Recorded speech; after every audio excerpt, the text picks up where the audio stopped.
Vous êtes sur ilmoristourisme.info.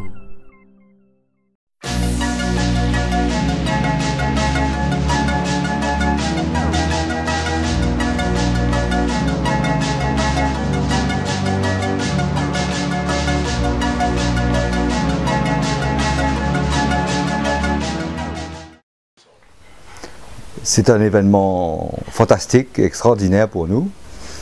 En effet, ce sera le plus grand événement golfique et sportif organisé à l'île Maurice. Et ce sera aussi la première mondiale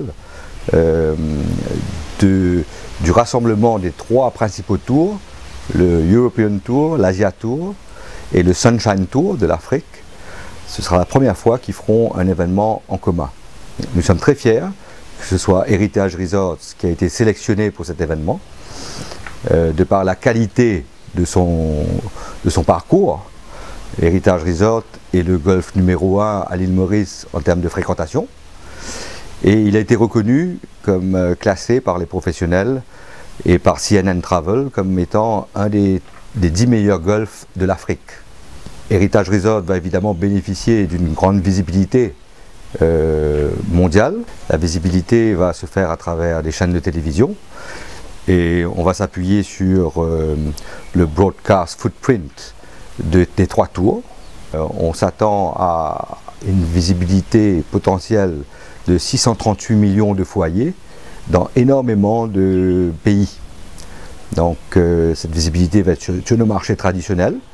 Ça va nous aider à consolider notre image golfique sur ces marchés. Mais sur les marchés émergents où nous sommes moins connus, ça va nous donner une notoriété dont on a besoin pour attirer les touristes de ces pays. Donc le prize money est de 1 million d'euros.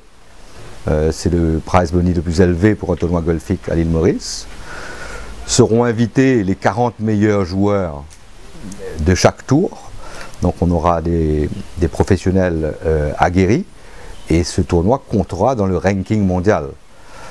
Mais je dirais que ce tournoi est plus qu'un tournoi de golf parce que c'est la première fois que ça se passe dans une île tropicale et je crois que l'objectif c'est de faire venir les golfeurs, mais il y aura du fun et on leur fera découvrir à eux, les golfeurs, leurs familles et leurs amis, tous les charmes et de tout ce que Maurice a à offrir. Donc c'est pas un tournoi de golf classique. Il est positionné entre le China Golf Open qui se passe à Shanghai et le Spanish Open. Donc on s'est assuré que la compétition, il n'y a pas d'événement compétiteur de l'événement. Les dates ont été choisies pour que les golfeurs puissent tous venir à Maurice. Il n'y a pas de competing event pendant la période. Et on s'attend à environ 5 à 10 000 visiteurs. C'est un projet d'envergure nationale parce qu'on veut intégrer les Mauriciens à cet événement, les impliquer. On va former des enfants d'école au golf. Il y a 2 golfeurs mauriciens qui vont participer à l'événement. On aura 2 pro-am avant l'événement où les golfeurs mauriciens pourront jouer avec ces professionnels. Donc l'idée c'est de promouvoir Maurice et d'impliquer les Mauriciens, de promouvoir le golf à Maurice. Donc c'est un projet d'envergure nationale.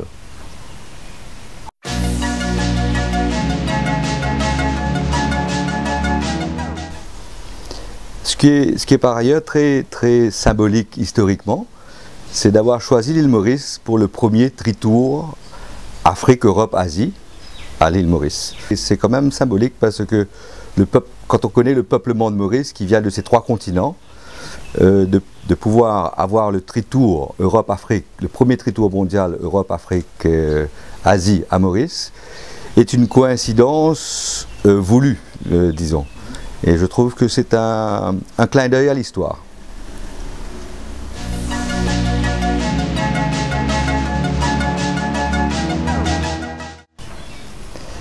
Alors le tourisme mauricien recherche une nouvelle vague. Ça a été un success story pendant des années. Nous avons beaucoup souffert de la crise qui perdure. Et nous sommes actuellement en situation de surcapacité d'hébergement. Et il y a un consensus au niveau national pour venir adresser les soucis qu'on a sur l'aérien. Notamment le nombre de sièges et les prix des billets d'avion et des taxes. Et puis on a une bonne conscientisation comment il faut redynamiser le destination marketing, l'image de Maurice et le renouvellement de l'offre pour s'adapter à l'évolution du tourisme mondial. Mais je perçois des signes positifs. On voit le nombre de sièges augmenter actuellement avec l'arrivée du deuxième A380 d'Emirates. On voit des nouvelles compagnies d'aviation s'intéresser à Maurice. On voit un nouveau dynamisme à la même TPA. Donc je suis assez confiant que cette année, on fera une croissance sans doute supérieure à celle prévue, qui était de 4%. Je pense qu'on fera 5% de croissance cette année. L'Europe, c'est plutôt stagnant, mais la progression sur la Chine continue. Donc, et il nous faut absolument continuer à progresser sur les marchés émergents. Donc je crois qu'on a quelques années qui vont être encore difficiles dues à la surcapacité, mais je crois que Maurice va réussir à trouver cette deuxième vague, à prendre cette deuxième vague, et je suis assez optimiste, du moins à moyen terme.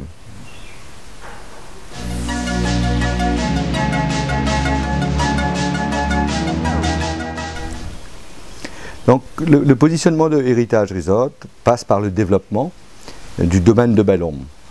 Le domaine de Belle-Ombre est une destination touristique unique dans la zone la plus préservée de Maurice et une destination intégrée où nous proposons 3 types d'hébergement, Héritage Awali, Héritage de Telfer et 45 villas. Donc on a beaucoup d'espace, 2500 hectares, qui comprend la réserve naturelle. On propose à la fois de la plage et de la nature. Donc le projet du domaine de Belle-Ombre, c'est de continuer à enrichir les activités et les événements pour offrir à nos clients un choix d'expériences variées dans des grands espaces. Donc ces expériences se déclinent autour de la nature, autour des activités famille, autour du culinaire, puisque nous avons 12 restaurants, autour des événements et des activités sportives, dont fait partie le golf, autour des activités culturelles.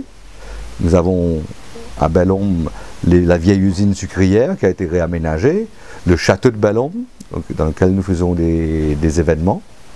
Donc le projet, c'est de continuer à innover et offrir des expériences différenciantes dans le domaine de Belle-Ombre. Nous avons récemment rénové Héritage Awali, qui a réouvert ses portes le mois dernier. Et nous continuons à progresser sur les ventes de villas qui vont nous permettre d'accroître notre parc de villas locatives. Les autres projets du groupe, un petit mot rapidement peut-être sur les vérandas, parce que nous avons quand même un pôle d'activité dans l'hôtellerie de charme, qui est sous la marque Véranda Resort. Et nous avons comme ambition de continuer à étendre cette marque à Maurice et dans le régional.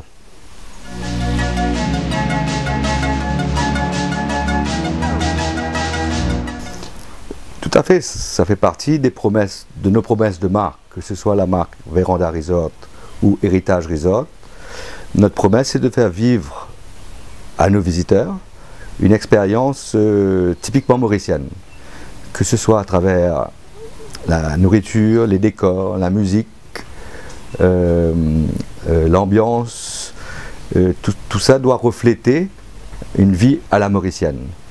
Donc nous voulons être une expérience vraiment mauricienne. Le mot authentique est un peu galvaudé et c'est vrai que nous sommes très enracinés sur Maurice et Héritage est censé faire vivre à nos clients un héritage culturel et l'héritage culturel et historique de Maurice est très riche. Et je crois que les clients qui voyagent de plus en plus s'intéressent de plus en plus à découvrir en profondeur la destination et non pas juste rester à la plage et lire un bouquin et se relaxer. Je crois qu'il y a vraiment une demande des clients de découverte. Et c'est pour ça que ça fait partie de notre mission, c'est de faire découvrir notre pays et de faire découvrir pas seulement ce qui se passe dans l'hôtel, mais ce qui se passe à l'extérieur de l'hôtel. Donc nous voulons aussi être des conseillers, des guides de voyage pour nos clients, pour leur dire voilà tout ce que vous pouvez faire dans l'hôtel, autour de l'hôtel et à Maurice, pour planifier et s'assurer qu'ils découvrent l'île Maurice et qu'ils aient envie de revenir pour découvrir ce qu'ils n'ont pas encore vu. Donc tout à fait, ça fait partie de notre ADN et nous sommes fiers de faire découvrir notre île.